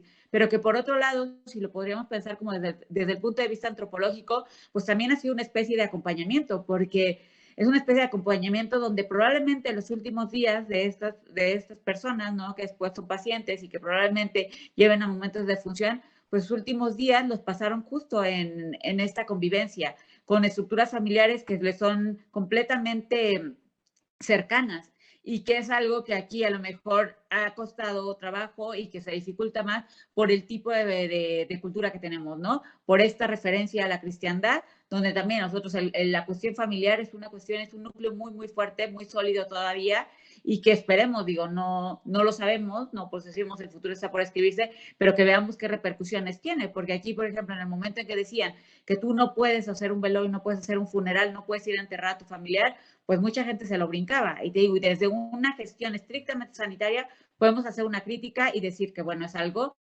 que es temerario y que es algo que no se debía hacer. Pero desde otro punto de vista, pues podemos ver ahí las conexiones sociales, las conexiones antropológicas que hay todavía de la familia y pues que mucha de la gestión que se vive, pues probablemente va a tomar como relevancia esto, ¿no? De las estructuras familiares que existen, que hay, que había y que pues veamos de ahí para allá cuánto tiempo nos dura, si se fortalece o no tal. Digo, porque también algo que se vio y que probablemente venga a problematizar aún más o que quite de la mesa, ¿no? Ciertos aspectos o ciertos temas, que hay ciertos pseudo problemas que ahorita no tienen ninguna relevancia. O sea, que ahorita han quedado absortos o que han quedado en un segundo plano, y que esto lo podemos ver que en el ámbito donde ya decíamos niñas y niños o todas y todos, y donde incluso está que hasta como tipo de juego, ¿no? Que se utiliza la E para sustituir y que no tengas que hacer esta diferenciación de género, pues ahorita vemos que cuando vemos índices de letalidad, de mortalidad, pues se habla de 700 muertos y no de 700 muertos, de los cuales 300 fueron muertos y 400 muertas, ¿no? O sea, como que esos temas también habrá que replantearse y veremos qué comportamiento se da, porque pese a que ahorita parece ser, digo, yo creo que sensatamente, si lo vemos también desde un punto de vista práctico, no tiene ningún sentido, ¿no? Como meter problemas ahorita donde no los hay, y donde querer encajonar a fuerza, o sea, que dentro de esta estructura, dentro de una crisis sanitaria, que sigamos viendo que en las pláticas, pues a lo mejor se invita a alguien que es especialista en equidad de género, y donde venga a decir, pues estas cuestiones, digo, que son sabidas para todos, ¿no? El hecho de decir, bueno, ok, pero es que si las mujeres están en casa y ahora son situaciones más complejas, dices, pues es que es la vida misma. O sea, la complejidad no se da ni por la crisis sanitaria ni por la cuestión de equidad o de que exista o de que no exista, sino que son cuestiones mismas de sociedades políticas bien establecidas, que son muy heterogéneas entre sí, ¿no? Y que ahorita vemos que esto de que decíamos del mito de la humanidad y de la globalidad y como de un ser humano único, pues vemos que completamente eso ha quedado de lado, ¿no? Que ahorita vemos que son entidades bien definidas de una sociedad política y que están dentro de una localidad, o sea, geográfica, específica, y que justamente el reconocimiento de eso y el tomar conciencia de eso, de que existe, que es una realidad, que no es algo que estamos inventando, que no es una cuestión propia de fachas y de que no seamos ciudadanos del mundo, sino que no podemos negar la realidad. Y la realidad, como bien decíamos, el futuro está por escribirse y la realidad no las va a imponer, ¿no? O sea, ya veremos estas nuevas formas de transformación, estas nuevas formas de relación, de interacción dentro de familia, dentro de campos concretos, si realmente se fortalece como las alianzas así comunitarias, pues eso lo veremos, ¿no? O sea, eso está por escribirse y ya veremos. La realidad seguramente nos va a dar la respuesta más adelante. Manuel, ¿quieres hacer un comentario? Sí, sí, yo quiero mencionar ahí una cuestión que estaba comentando Fernando y que también, de la cual también habló Carla un poco, que está también relacionado con esta cuestión que ya mencionaba de pasada, que es esto del género o del lenguaje inclusivo. Curiosamente, antes de escuchar el argumento de Fernando, que es muy, muy interesante, esta descomposición de la comunidad como proyecto moderno, yo me había planteado así pensando, ¿no? ¿Cuáles serán los modos de convivencia o de qué forma va a afectar, digamos, la vida después del COVID o qué va a pasar con nuestras vidas, ¿no? Ahora que se habla de retorno, de nueva normalidad, de esos rótulos ahí de entrada conflictivos, ¿no? Había pensado, ¿no será que un poquito al contrario del diagnóstico de Fernando, que están empeorando las cosas y van a empeorar más? Se va a degradar mucho más la vida. ¿No será que estamos ante una oportunidad para reconsiderar digamos, esa revaloración de la comunidad? Lo digo, mencionaba que esto tiene relación con estas cuestiones del género, porque, por ejemplo, hay consignas que son recurrentes en el activismo feminista, por ejemplo. Esto de yo soy dueña de mi cuerpo, por ejemplo, ¿no? Que eso forma parte del discurso típico de las reivindicaciones, no sé, a favor del aborto, etcétera, ¿no? Entonces, yo soy dueña de mi cuerpo. Y esa frase tan conflictiva, ¿no? ¿Quién es ese yo? ¿Quién es ese yo? ¿Cómo? Tú estás por un lado y tu cuerpo por el otro. ¿Cuál es ese yo? ¿El alma inmortal? El alma inmortal, estás reivindicando la existencia del alma inmortal en contextos que son anticlericales. Es muy confuso, pues, todo esto, ¿no? Entonces, pues, como que este tipo de epidemias, ¿no? Que a lo largo de nuestras vidas no se habían presentado con esta potencia, digamos, como pandemia, nos pueden invitar a reconsiderar ese tipo de rótulos que tienen toda una ideología detrás. Pues no somos ni tan dueños de nuestros cuerpos como pensábamos a lo mejor, y esas acciones que llevamos a cabo, pues son causales son causales y pueden afectar a otras personas, ¿no? Lo ético, el cuidado del cuerpo individual sería inconmensurable, pues estaría remitiendo a la moral constantemente, como la entiende Spinoza, como el grupo, ¿no? El individuo y el grupo en constante ahí enfrentamiento. Es decir, no somos tan individuos como pensábamos. A lo mejor esa es una de las cuestiones que podríamos replantearnos en este momento. Es decir, está ahí, está la pandemia, están los muertos. Justo ahora a lo mejor es el momento de reconsiderar ese tipo de posturas, precisamente para evitar llegar al escenario que nos plantea Fernando, un escenario completamente desarticulado, ¿no? Donde no es posible ya la comunidad. Tan somos comunidad que podemos contagiar a cualquiera, lo queramos o no. Es decir, no tenemos ese imperio, esa voluntad sobre nuestro cuerpo porque no podemos controlar a quién contagiamos. Podemos contagiar a cualquiera nos puede contagiar un extraño o nos puede contagiar una persona común que conozcamos, ¿no? Alguien de nuestra familia, nuestra pareja, en fin. Entonces, ese replanteamiento yo creo que sería un proyecto en marcha que habría que poner de manifiesto justo ahora. Creo que es el momento, ¿no? Eso sería mi intervención. En este sentido, te quería hacer la pregunta, Fernando, tú que eres estudioso de las viejas formas europeas en su disposición metapolítica, ¿qué posibilidades habría de que desde ese reservorio antropológico, tomando la idea de Manuel de que esto puede ser una oportunidad para replantear cuestiones, ¿qué se puede rescatar de esas estructuras viejas que tú tienes analizadas? Pues yo es que, aunque me alegra hablar con personas optimistas como Manuel, soy absolutamente tenebrista, no pesimista, creo que nada en absoluto. O sea, la institución singularísima que sirvió de clave de bóveda ideológica a toda la cristiandad, que es la Iglesia, hace mucho tiempo que está desmantelada. El tradicionalismo dentro de la Iglesia es perseguido. Comparad una misa tradicional con una misa con el Novus Ordo postconciliar y veréis la diferencia estética y ética que se encuentra allí, es decir, la diferencia de naturaleza entre una ceremonia y otra. Yo creo que no queda prácticamente nada, si quedara algo. Decía Manuel, y vuelvo a lo que decía, el yo es evidentemente, y no hace falta ser ningún neurólogo de primera línea para reconocerlo, es un producto comunitario. Los padres no solamente forman nuestro organismo, sino que construyen nuestra subjetividad. Lo que en sociología llama socialización primaria, suelen definirlo como la primera entrada del sujeto en sociedad, pero en realidad consiste en la constitución del sujeto. Es evidente que si a un niño lo abandonas en el campo, estos niños llamados féricos o niños salvajes, jamás adquieren conciencia de sí, y porque va íntimamente ligada al uso del lenguaje. Y el lenguaje es una producción comunitaria, no dual, no entre dos, ni entre tres, sino una estructura de relación que habría que analizar y que es complejo, no es para dedicarle aquí un par de minutos, ¿no? Pero en todo caso es un producto comunitario, no te sale la lengua, decía el maestro Bueno, como te sale la segunda dentición. Es decir, tú no puedes dejar que el niño crezca ahí en paz. El niño tiene que crecer en el seno de una estructura, de un modo de vinculación y de relación, a través del cual adquiere esa especie de medio interno espiritual que es su subjetividad. De manera que nuestro yo es comunitario, de hecho es una comunidad.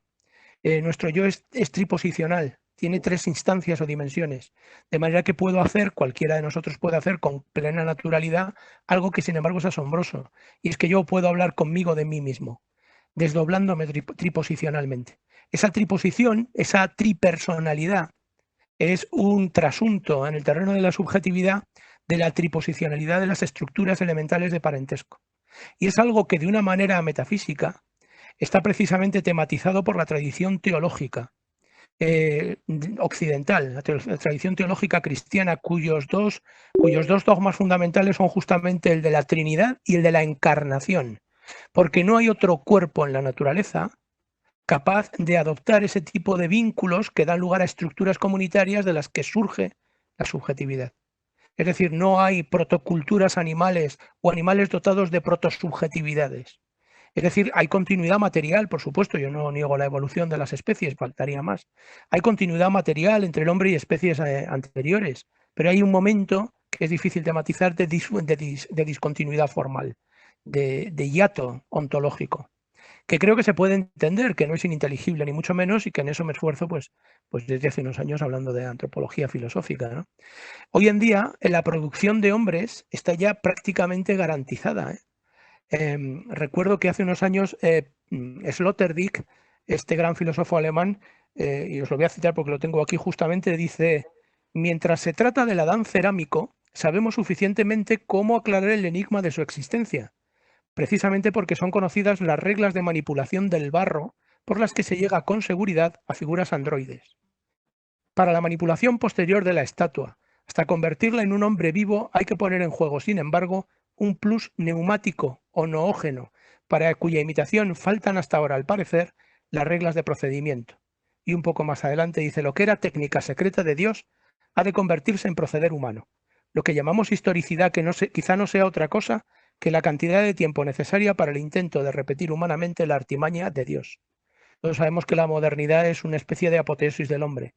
El hombre es Dios. Ya Feuerbach dice que Dios es solo una idea del hombre. Bueno, pues somos Dios y podemos crear hombres. En eso estamos. Y crear hombres significa no solamente crear el Adán cerámico, no solamente el cuerpo, sino esa subjetividad. Yo lo que apostaría es que la subjetividad que creemos va a ser una subjetividad al que le van a faltar elementos fundamentales de lo que ha sido el hombre tal como lo hemos conocido. Elementos fundamentales que tienen que ver justamente con la piedad, con la compasión. Y esto es lo que me aterra, esto es lo que me da miedo, claro. Un hombre sin piedad es un psicópata. Algunos hablan ya, el propio Chul Han, este filósofo coreano que trabaja en Berlín, habla ya de un estado de guerra de todos contra todos después del COVID y de lucha por la supervivencia. Son escenarios que hemos visto en películas de ciencia ficción y que evidentemente no están a la vuelta de la esquina. Pero yo creo que en plazos medianamente largos, una vez que las estructuras comunitarias se hunden, basta únicamente, que voy a decir, un colapso económico para que la guerra de todos contra todos cobre forma, ¿no? Hay visionarios que a mí me fascinan, como Cormac McCarthy, por ejemplo, en La carretera, que describe efectivamente el único lazo simpático o piadoso que hay en esa novela es justamente la relación entre un padre y un hijo. Todo el resto es una monstruosidad atroz. Bueno, pues este es mi punto de vista, que como digo es terrible, porque cuando dices en nuestra sociedad que no eres feliz, quedas estigmatizado. Muy bien. Carla, Manuel, ¿quieren añadir algo más para ir quizá aproximarnos a la pista de aterrizaje de la mesa? Sí, Carla. Bueno, yo coincido, por ejemplo, yo sí también me considero del lado, ¿no? Como en este aspecto, o sea, optimista de ver qué es lo que puede salir de esto. Por ejemplo, yo soy mamá de 2 hijas y al menos algo que ha quedado es justo este aspecto, este entorno familiar que se ha creado, ¿no? Con esta crisis y que ha dado oportunidad de que, pues, podamos tener cercanía, que yo pueda estar un poco más familiarizada con sus procesos de aprendizaje, el hecho de qué es lo que les gusta. Creo que nos hemos conocido un poco más y que también eso ha hecho, seguramente eso rendirá frutos de alguna u otra manera, ¿no? Como porque no es la única, evidentemente somos muchos los que cambiamos nuestras condiciones familiares, incluso nuestra interacción para relacionarnos con otros, probablemente con gente cercana, ¿no? Con amigos y tal, y que esas estructuras pues se están creando, los resultados pues los veremos. Y por otro lado, pues pensaba un poco en esto del sentido identitario, el sentido de identidad, que al menos en nuestro país, o sea, al menos en México, creo que la manera en que se gestionó la crisis y que aun cuando ha sido muy criticada, pues creo que sí se tomó mucha, o sea, en consideración justo esto sentido de comunidad, de las repercusiones que podía tener, pero sobre todo en aquella población que era más vulnerable, ¿no? Cuando nos exigían que por qué no se hacían más pruebas y que por qué no se detectaban, probablemente muchos de los que hacían esa exigencia se olviden que hay comunidades que están más apartadas y que viven en condiciones de tal precariedad, de tal hacinamiento, que era imposible como poder hacer estos rastreos, ¿no? Rastreos masivos. Y que lo que se pensó, o sea, desde el gobierno pues, federal, fue precisamente el hacer la reconversión hospitalaria. O sea, garantizar que estas personas que tienen situaciones de precariedad, pues que en el momento de que si por necesidad había de ir a algún hospital, pues que evidentemente hubiera un lugar para ellos, ¿no? Y que todos los centros que se abrieron, pues yo creo que qué más sentido de comunidad nos da, donde podemos acceder pues prácticamente todos. O sea, ya no hay una cuestión donde solamente le decían, bueno, necesitamos que tengas seguridad social o que seas un trabajador o que tengas acceso a tal o cual, sino que simplemente con esta gestión que se hizo desde todo el sistema nacional, o sea, para hacerlo único y que a mediano plazo, pues se trata de hacerlo de un sentido de universal, ¿no? Del acceso a la salud, pues que parece que justo eso nos habla de un sentido así como comunitario, que al menos es algo que nosotros tenemos un poco más de relevancia en el país. Que decíamos, también somos sociedades un poco diferentes y que a lo mejor también las tradiciones todavía se mantienen un poco más y que seguramente este tipo de situación y esto que nos ha hecho vivir, pues nos dará un poco más de relevancia como para poder posicionarnos nuevamente, ¿no? Y ver qué tipo de situaciones serán.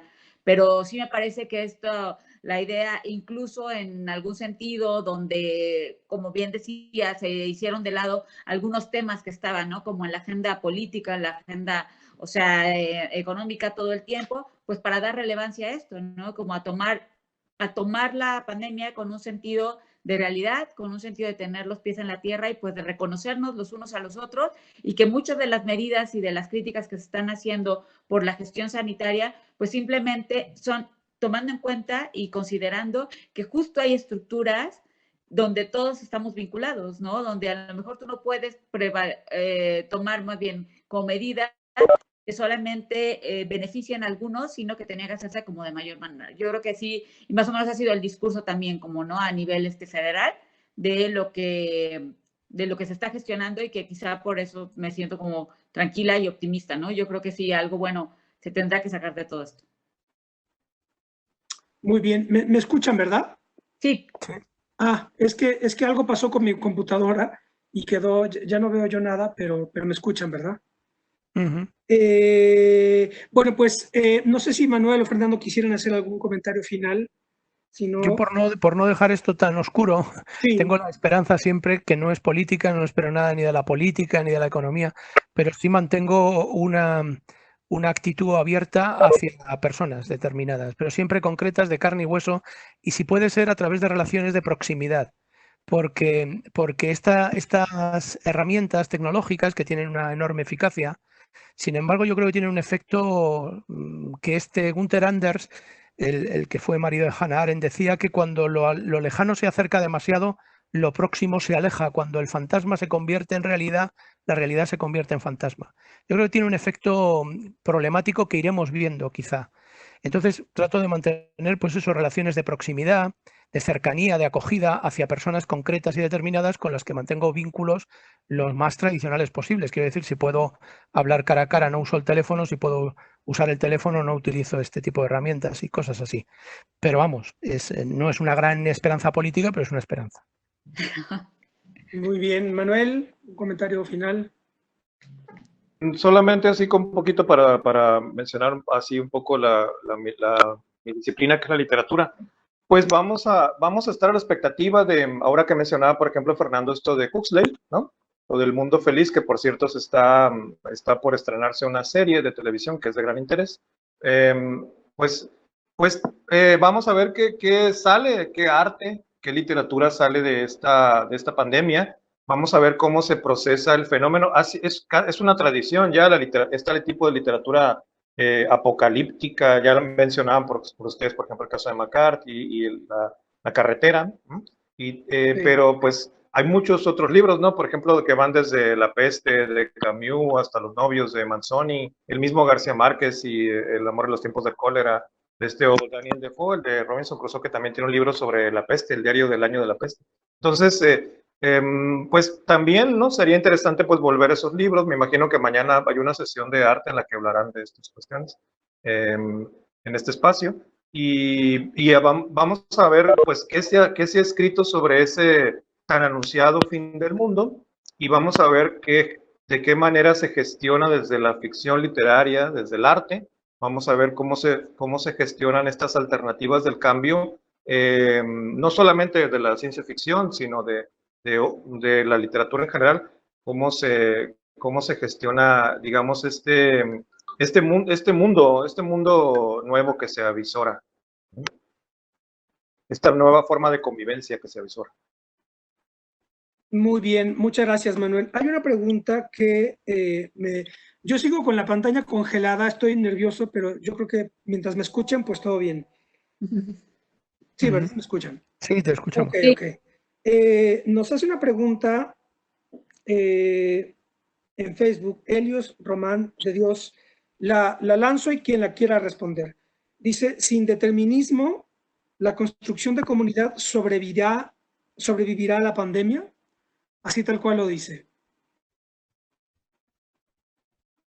¿Alguien que se anime a responder esto? Claro, es que esto de determinismo no queda claro, ¿verdad? No está claro, ¿no? No está claro. Gabriel Marcoida plantea, el 70% de los contagiados son personas de bajos recursos educativos y económicos. Solamente deja así el comentario. Un problema Yo creo que está claro. precisamente, ¿verdad? Está claro que en pandemia a veces se dice que la muerte es democrática, pero evidentemente no lo es. Aquí en España, no sé si en México ha sucedido igual, 2/3 de los fallecidos han muerto en residencias de ancianos, que es una cosa desoladora porque además han tenido que morir solos Sí. completamente sin que los familiares pudieran visitarlos y en condiciones, pues eso, terribles, porque han sido de asfixia. Y además hay un rasgo muy llamativo que yo creo que trasciende el puro juego electoral. Aquí los entierros han desaparecido de las pantallas. ¿Los No qué? se ha visto un ataúd, no se ha visto un cadáver, no se ha visto un féretro. Todo aparecía como si la muerte no existiera. Y a mí me parece que esto es un rasgo. Es verdad que detrás puede haber un cálculo electoral, pero yo creo que lo que hay fundamentalmente es el oscurecimiento de la muerte en la modernidad.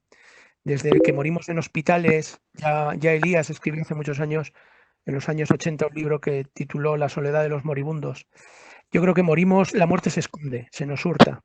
Y una sociedad que huye de la muerte, yo creo que genera una cultura de la muerte. Solamente una sociedad que acoge la muerte genera una cultura de la vida, decía hace unos meses Fabrice Hayat, un propagandista católico. En fin, no sé, no sé si contestaba la pregunta, quizá no. Sí, muy bien, Fernando, muchas gracias. Bueno, pues creo que no hay más comentarios. Yo me quedé simplemente con dos cuestiones. Creo que es decir, sea lo que sea aquello que está reconfigurándose pausadamente. A ver, aquí creo que hay otra pregunta. Un segundo. Sí, nuestro compañero Ricardo Rodea pregunta, ¿qué entendíamos por normalidad? Basada en la pregunta anterior, ¿qué será la nueva normalidad? Esta es una cuestión que también creo que tocó de alguna manera Manuel y no sé si Fernando. Fernando recordando Houellebecq y Manuel diciendo que era un problema hablar de nueva normalidad. Esta es la cuestión. ¿Algo que quieran comentar esta pregunta?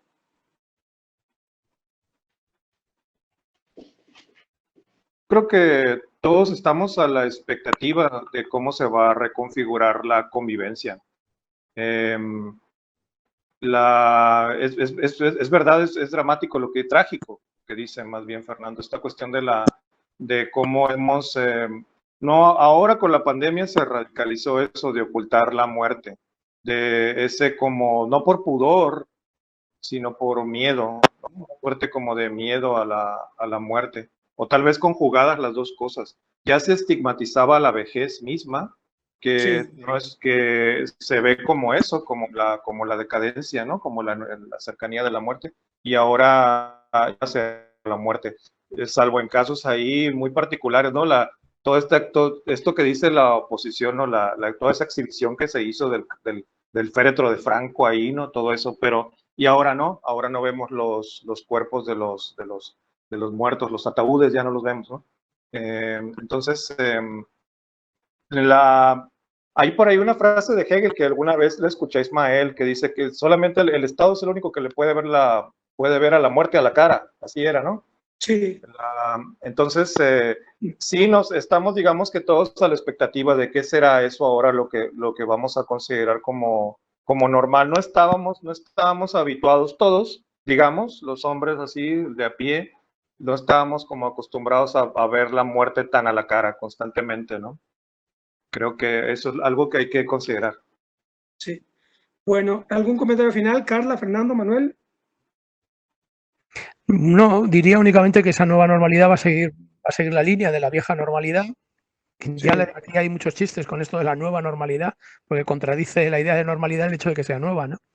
Y yo creo que se tratará de un grado más de distanciamiento, un grado más de objetivación de las relaciones, de aislamiento y de interferencia tecnológica en nuestras vidas, de gestión tecnoeconómica de nuestra existencia.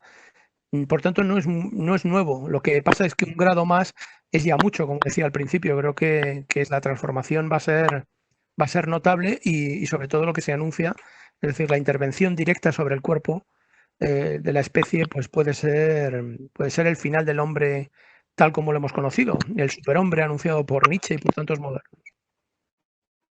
Muy bien.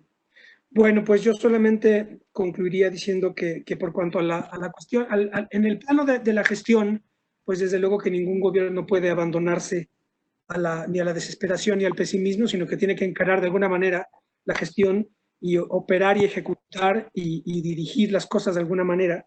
Y yo creo que ahí la conclusión sería que los gobiernos seguirán siendo el módulo fundamental y el interlocutor fundamental para encauzar esta de la mejor manera posible, porque desde luego que no se puede abandonar esto por más catastrófico que sea el escenario de cambio epocal. Este sería el segundo comentario. Yo creo que aquí, retomando el título del simposio, pues, y un poco al hilo de lo que plantea Fernando, pues estamos quizá ante, y esto sí puede ser dramático, ante una situación en la cual esta pandemia puede precipitar, por lo menos en las sociedades occidentales, puede precipitar una catástrofe mayúscula, porque la crisis económica producida puede desencadenar algo así como una encarnizada catástrofe joviciana de todos contra todos, en virtud de que el proceso de modernización entendido como una consistente y persistente racionalización y destrucción de las sociedades cristianas está desembocando en una nube de átomos, de individuos aislados los unos de los otros, y que si esto le añadimos una crisis económica de proporciones mayores, puede desembocar en una catástrofe bastante drástica y podría entonces significar un cambio de época, pero que no estamos hoy capacitados para saberlo, porque esto solamente se podrá saber en el curso de las décadas por venir, porque la historia, entre otras cosas, es el análisis de las consecuencias más que de los antecedentes, y desde luego es muy difícil hacer análisis o balances históricos del presente. Yo les agradezco muchísimo a mis queridos amigos Carla de Alba, Fernando Muñoz, a quien quiero muchísimo, es una brújula para mí, y a mi querido amigo Manuel Llanes, por esta mesa tan interesante. Esperamos que hayamos eliminado algunas cuestiones que quizá no se hayan visto. Todos estamos saturados y bombardeados de información, tanto oficial como no oficial. En redes sociales es abundantísima, oceánica, la cantidad de información que hay. Entonces, bueno, pues yo espero que las intervenciones de mis queridos amigos hayan iluminado algunas cosas que quizá no hayan visto. Y nada, quedamos emplazados todos emplazados e invitados para continuar con este simposio. La mesa de mañana trata sobre arte y cultura. Recuerden que el Espacio Cultural San Lázaro es una plataforma de la Cámara de Diputados que está abierta o está levantada para acercarse con la ciudadanía desde un enfoque distinto al estrictamente legislativo. Así que queremos abordar todas las aristas que intervienen en el ámbito de nuestras actividades como espacio cultural, en donde que de alguna manera refracta lo que está ocurriendo en la sociedad mexicana en su conjunto. Así que bueno, salvo que la doctora Vázquez quisiera hacer algún comentario para cerrar la mesa, yo aquí lo dejaría, invitando a todos a que sintonicen este espacio el día de mañana, igualmente a la 1, para continuar con la mesa de arte y cultura. Doctora Vázquez, yo la dejo con el micrófono a usted. Muchas gracias, maestro Carballo. Ha sido una mesa muy interesante, muy esclarecedora. Les felicito a cada uno y les agradezco mucho por su presencia, por su participación. Esperamos continuar en otros momentos compartiendo con este y otros temas. Muchas gracias a todos. buenas tardes y gracias a todos los presentes también por su participación. Muchas gracias a ustedes. Gracias. Buenas tardes. Gracias, maestro. Gracias. Hasta luego.